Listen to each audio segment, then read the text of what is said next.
So it's our hope that you watching the show, that you're also drinking beer.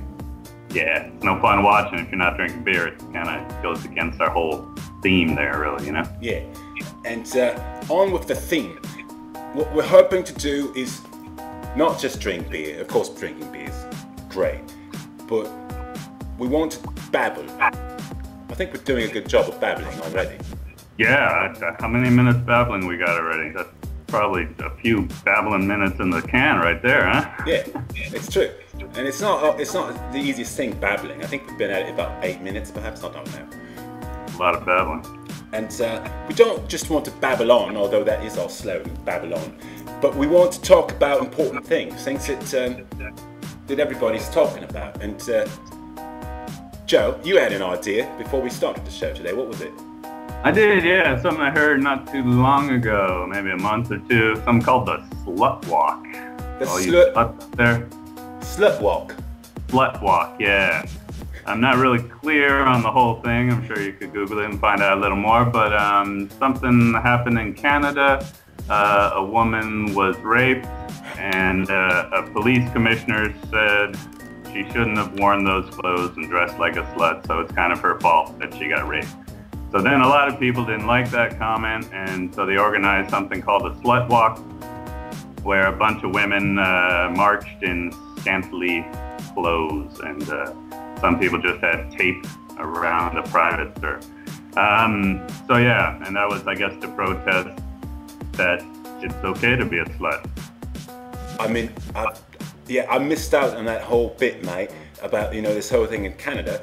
Now, what I do know... They actually had it in the US and Germany as well. It's kind of gone international. Yeah.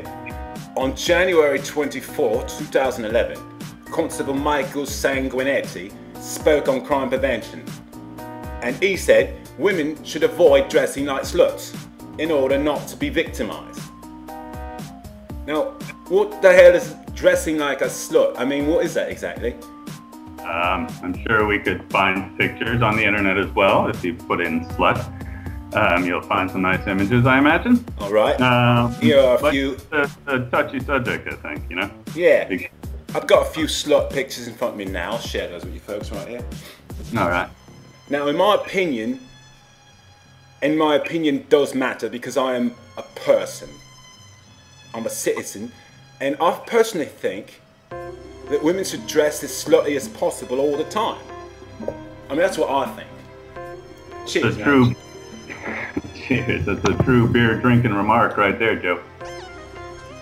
Yeah, and if you feel the same way, anybody watching the show, by all means, please, this is an interactive experience, then write us at info@beerbabble.com, and in the subject line, write slut, and then we'll know what this is all about. And we'll talk about this on the next show. Who said what about sluts? Right. So what's but your... it's not something, see, the interesting thing is if you're thinking about, you know, hot ladies and stuff walking around scantily clad, then, you know, that's exciting, of course, for the average male.